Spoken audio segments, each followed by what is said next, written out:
Om Agyanatimirandasya Ganagana Salakaya Chaksurunmilitam Jena Tasmai Shri Gurave Namaha. Someone who is practicing Krishna consciousness should speak about Krishna consciousness in order to satisfy his spiritual master. If one is imbibing the knowledge of Krishna consciousness, then he must speak about Krishna and the science of Krishna consciousness to help others. Because in this age of Kali Yuga, literally everyone is an impersonalist. There is no knowledge of God. People have no idea who is God, what is a transcendental mean, what are the modes of nature. No one knows the science of God, including myself and all the disciples of Srila Prabhupada before meeting the pure devotee. We were all impersonalists. And as long as one is an impersonalist, his heart is hard and dry. Nobody can overcome the three modes of material nature and the miseries of material life by any means other than learning about Krishna and surrendering to Krishna. There is no other means of overcoming the three modes of material nature, which are the miseries of material life. So, and if one is not knowledgeable of the science of God and how to overcome the three modes of material nature, then his present life is miserable and his future life is miserable. And even though one is trying to overcome the misery of life, he's using ignorance and passion and sometimes goodness to cover up the misery. So it's so imperative that we speak about Lord Sri Krishna, the Supreme Personality of Godhead. Having been given that gift, the seed of bhakti by our spiritual master, the only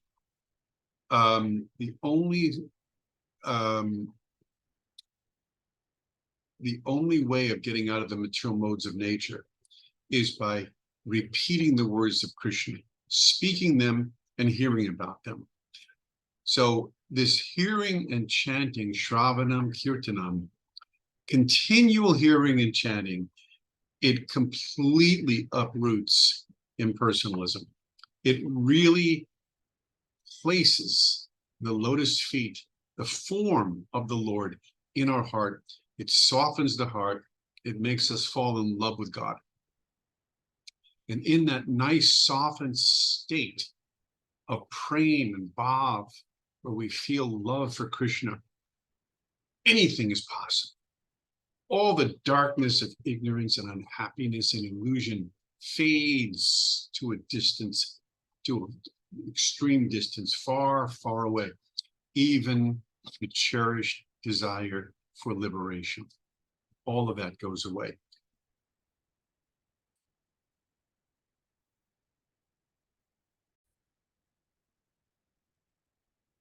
So the desire for liberation, not everyone is interested in liberation. Most people give up on that. They just accept. So the impersonalism is very deep rooted, and what it does is it causes the heart to get very hardened. And in association with the three modes of material nature, it is so difficult to experience any lasting joy. One becomes very bitter in life, unhappy, whether he has a nice home, nice family, money, job, all these things. It just does not take away this gnawing feeling in the bottom, in the heart. Because everything goes away at some point, it just slips away. It's like sand, it just slips away. And what one is looking for cannot be found in the material world. It is an illusion, and it is a problem because our mind constantly tries to find happiness in the material world. Someone who thinks themselves happy in the material world literally is an idiot. They're a buffoon. Anyone who just thinks that they're actually happy in the material world is hiding. They're afraid to face the reality of the situation. And people do that all the time, whether they take drugs, alcohol, sex, intoxicants, they try to go here and go there. There's a never-ending ability to try to enjoy. They put God completely aside because it becomes so difficult to deal with reality. And if they go to a temple or go to a church, there's nothing of substance there because no one knows what is God, who is God, how God exists, who we are. All of these questions and answers you cannot find through the Bible, through these different types of yoga or meditation. So in general, in this age of Kali, everyone is so unhappy. Misery upon misery upon misery.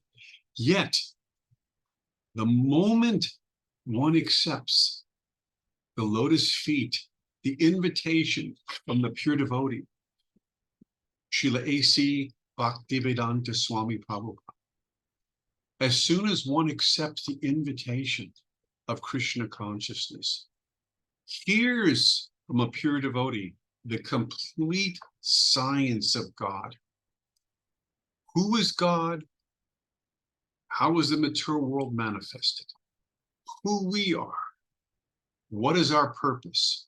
Etc.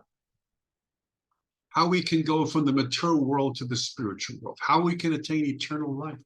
All of these gnawing questions are answered completely with historical proof and evidence by the pure devotee. And in this way, one's heart and mind become satisfied. One takes up the actual practice of bhakti, which is so important because bhakti, the act of giving to God and surrendering to God and sacrificing to God, in those acts called yajna, God is realized. It's a selflessness of the soul trying to please God, giving to God. This act of selfless devotion called bhakti makes the heart happy. It softens the hardness of the heart, the bitterness, the bitter experience of being in the material world for many, many births. Very quickly, the heart becomes softened. The bitterness, it loosens and falls away. It falls away. And what we have is a nice, soft, sweet, loving personality that becomes happy, Atmaram, and satisfied, and eager to render service to Lord Krishna on the transcendental plane, the transcendental level, which is beyond the material world, which is on the soul level. There is nothing like Krishna consciousness anywhere on earth. It is rare. It is wonderful. For those who are seekers, for those who have been putting themselves out there seeking for a long time, for those who really want to know God, Krishna consciousness is for you. Krishna has come for you.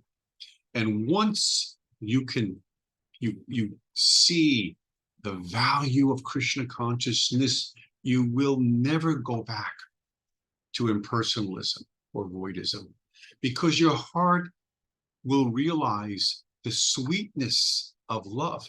And that is a powerful experience. That speaks volumes, because you won't be able to attain that sweetness anywhere else. You'll be able to realize it's coming, the sweetness is coming from Krishna. And that reinforces your faith in the practice of Krishna consciousness. Daily practice sadhana of Krishna consciousness daily will remove every bit of dirt and impediment to the pure love that exists between your soul and God, between you're seeing God and not seeing God. And that's why we use the word sadhana, which means daily practice.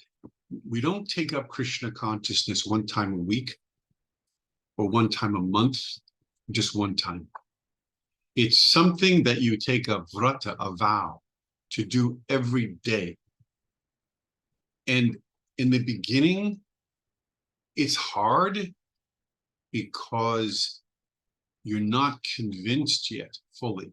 Your mind is still reactive from material desires and material wants from not just this life, but the momentum of material desires stretches back many lifetimes.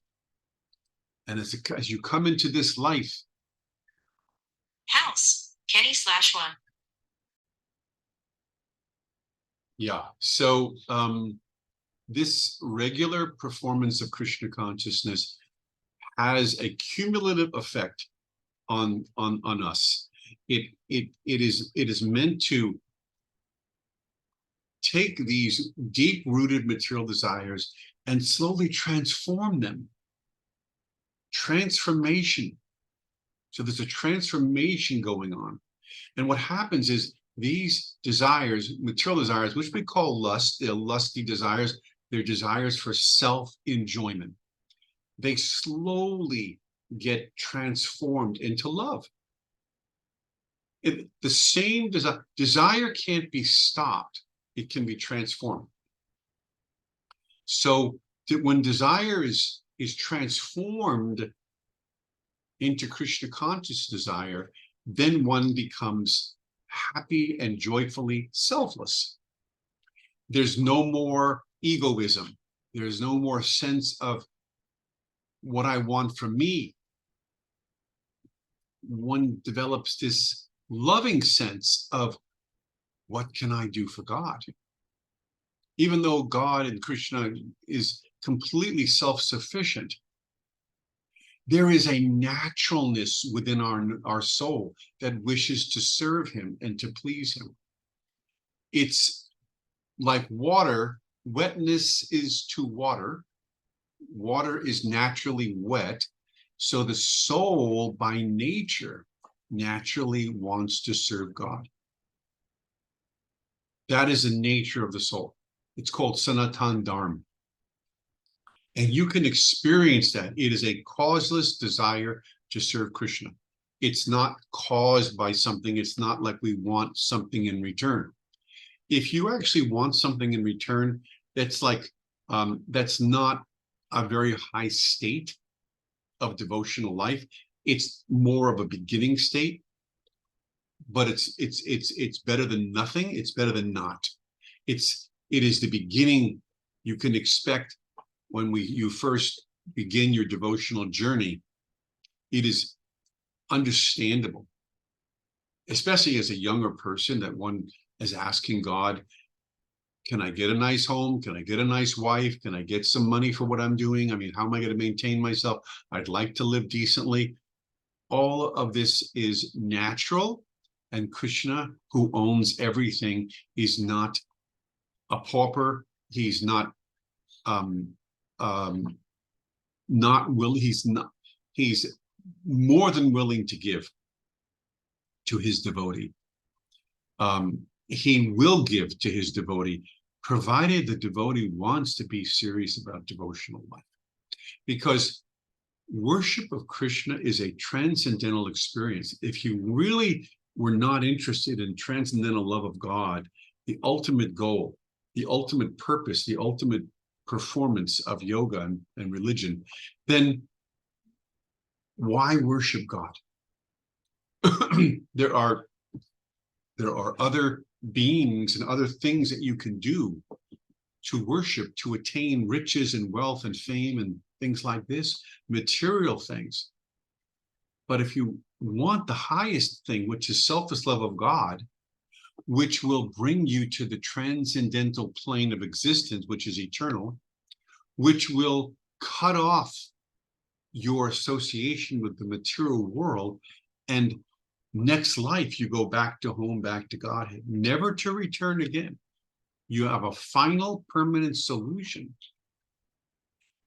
If that's not your goal, then the practice of Krishna consciousness is probably not for you. Because Krishna consciousness is the only thing on earth that can cut our bond with the material body and rebirth. It's the only thing available. And the beauty of Krishna consciousness is, as we become disassociated with body and mind, we become more and more associated with the ocean of eternality. Krishna consciousness, Krishna himself is eternally young. He owns that space. There is no one like him.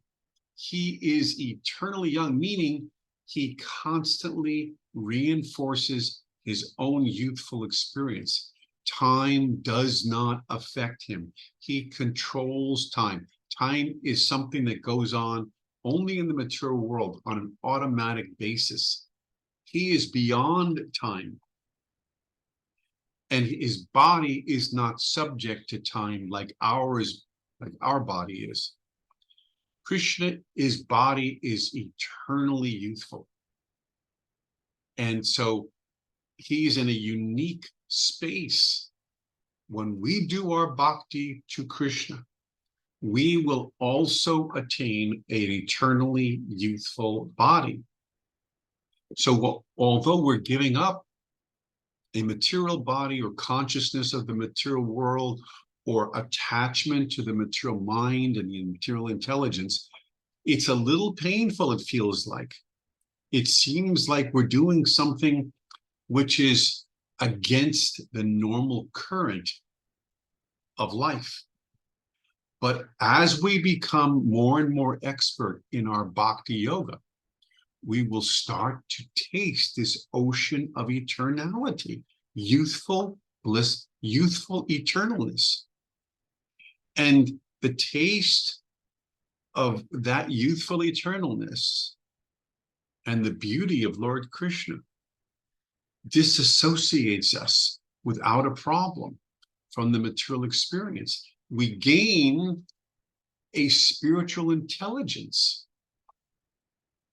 and that is wanted, and that means that we are becoming perfect in life, perfect in spiritual performance, spiritual life, where we won't take birth again.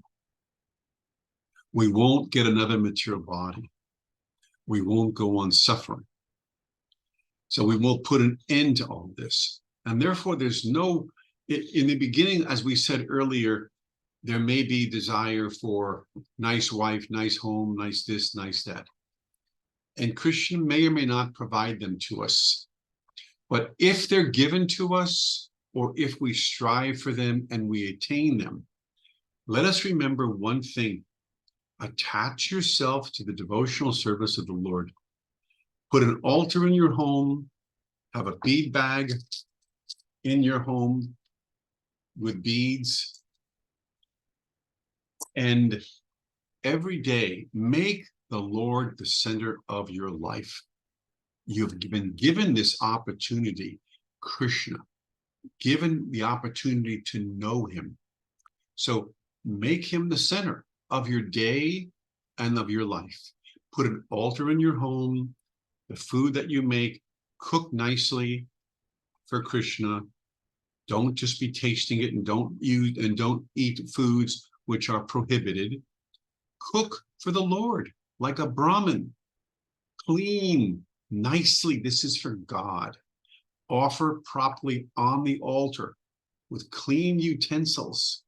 Your deity, offer nicely. Say prayers. Let the Lord enjoy the food. Cook for Krishna. Patram pushpam palam toyam, Krishna says in Bhagavad Gita.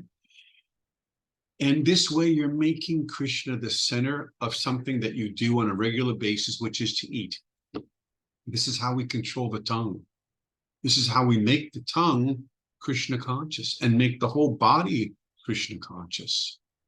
And as far as speaking, chant the Hare Krishna mantra on your beads in the early morning before you go to work. Chant. If you have a break, chant. When you come home at night, don't just put the television on and waste your precious time. Chant. Put in some effort into your bhakti, and the fruits of your labor will flourish. You will build the tree of life. The fruits of that tree will grow. With every time you put effort in, those fruits will get larger and more sweet. It is the practice of a lifetime. Don't waste a life. Don't think it's too difficult. Every time you push that mountain a little bit, it moves. It moves miraculously. And the nice thing about Krishna consciousness is it's cumulative. So if I chant my rounds today, I don't start off tomorrow at ground zero. I start off where I left off. It builds. It has a quality about it that builds. So we should never think that it's too hard. I can't do it. I don't have any association. My mind is too wild. My body is too wild. Don't think negatively. Think as follows. I have a sadhana. I have a guru. I have a practice. I will do this every day.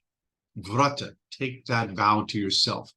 I will perform Krishna consciousness every day for 15 minutes, for 30 minutes, hopefully for 1 hour, and hopefully even better for 2. I will put in my time.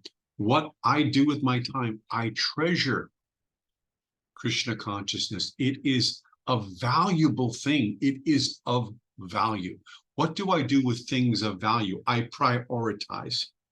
So rather than just eating or just sleeping or just trying to enjoy my senses, I will prioritize.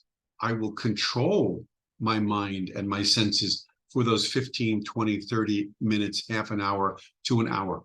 And I will chant my rounds. I will pronounce the Maha Mantra. And when it comes to cooking, I'm not just going to eat whatever I want and without a forethought, just to satisfy my body. Because I have a practice. I have a sadhana. I will make something that is desirable and offerable to Lord Krishna. And then I will offer it to him and my deity nicely, allowing the Lord to eat. That is my sacrifice. And I will do this every day. I like to come back, when I come back from the grocery store, if I have some nice fruits or something special, immediately I want to put it on the altar. Because I want the best to go to Krishna. I go shopping for Krishna.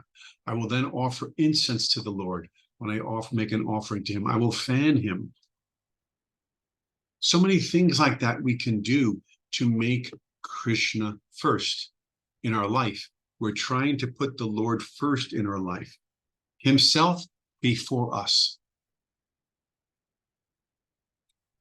When I sit down at the computer, I don't just play games. I don't just look around on the internet for no apparent reason or try to do research which is about arcane things or things which are not related to Krishna consciousness. When I come on the computer, I have up the books of my spiritual master, and I have kirtans up, and I will do both. I will sometimes go between both kirtans, hearing kirtans, or reading Srimad Bhagavatam, Bhagavad Gita, learning, hearing, learning, filling my mind with things related to Krishna and his devotees. In this way, I'm doing sadhana. I'm putting Krishna first and feeling the happiness of doing that. Every time I make that sacrifice for the Lord, I become deeper and deeper and deeper. And before long, I won't even be here any longer. I'm gone. My body has expired. And only what I've taken and what I've developed Krishna consciously, that is of importance. That will be kept in my soul as I move on, hopefully to the spiritual world. And if I don't make it because I still have material desires, that which I've developed, which is Krishna conscious, stays and resonates within my soul by the mercy of the Lord. So my next life, I will have all of the benefit of my Krishna consciousness in this life. And I'm always protected that way, always protected. Krishna is always in my mind. He's there, he's helping me, he's my friend, he's your friend, he's our dear friend. So Krishna is there. We learn to take shelter of the Lord. And there's no fear, there's no anxiety, there's no worry. Whatever may come, we don't know what may come. Unexpectedly, sometimes death comes unexpectedly. In a car, walking across the street, choking on a piece of food, it could come unexpectedly.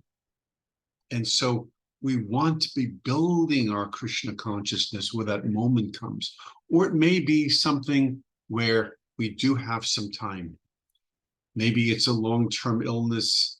Maybe there's an opportunity to hear the names of the Lord before we pass away. And that is also a great benediction. But that won't happen unless we desire it. We must desire it. We want to build a desire to love God. We want to develop a love for God. It's one-pointed, very focused. It's not a generality. Oh, I love God. Well, who's God? I don't know. He's the Son of God or Jesus. What does he look like? How could you say you love him if you don't know what he looks like, what his interactions are with his pure devotee associates, what his planet is like? If you have no knowledge, then your love for God is so limited, it's not love, it's sentiment. The only way you can love God is to focus your mind from moment to moment. And that can only be done if you have information about God. That's what the Parampara gives us. So this is a rare opportunity to develop real love for Krishna. And as we project and try to remember Krishna, being as kind as he is, he reciprocates. Remember that outside of our sensory perception, that which is unseeable because our senses are limited, that ocean of knowledge, that's all Krishna. And therefore, if you believe in the Shastras and believe in the Vedas, and you study and you chant and you do your yajna and your surrender and your sadhana, that which is in the Vedas, you will see. That which is Bhagavad Gita, Srimad Bhagavatam, you literally will see it because it exists outside of our mundane senses. And when you are purified and you actually attain knowledge beyond your limited senses, that is Krishna. You will see the form of God, Vishnu form, you will see the Paramatma form, you will see the Brahman form, you will see the Narayan form, you will see Lord Krishna, and you will see the Govinda form. All of these forms you will see beyond mundane senses. So one, as a devotee, does not have to wait for the death of his body to see God. With the internal eye and the purified heart, one can see everything. Nothing is not known to a purified devotee. And as one is able to see Krishna inside and out, his material desires become cleansed, become neutralized. And one takes shelter and is happy in the devotional service of the Lord. Beautiful, beautiful thing. One can feel eternal. He can see eternality. He sees his Lord sitting on the beautiful lotus in his mind's eye in the heart. Nothing more to be had. The greatest goal is attainable in Krishna consciousness. So please, please, please take up the path, the practice of bhakti. Everyone's an impersonalist in this day and age of Kali Yuga. Everyone, even in previous ages, impersonalism is there until one is introduced to Krishna consciousness. Once one is told and explained and shown that the Lord is personal, highest and foremost, and that bhakti is a means of communicating with God, surrendering to God, and serving God, one takes up bhakti with earnest under the guidance of a spiritual master who is Krishna conscious. And slowly but surely, he goes far, far away from any impersonalism, never wants to think any longer about trying to become God, becoming one with God. All of those mundane desires for mukti and nirvana leave the mind of a devotee. And instead, the mind becomes filled with love, transcendental love, which is already beyond the stage of liberation. So I encourage you, I invite you to come to Krishna consciousness, take up the practice, ask questions, learn the science. It's been told, it was told to Arjuna in Bhagavad Gita, learn the science, make your life free from stress and anxiety, perfect your life in this life. And when your life is over, when this body has expired, when the last heartbeat is there, the Lord and the Vishnu Dutas will come for you personally. And your soul, yourself, will be escorted in a beautiful transcendental plane back home, back to Godhead, beyond the three worlds, beyond any material planet. Your soul will go back to Krishna eternally with a youthful body in the association of the Lord. All glories to Srila Prabhupada.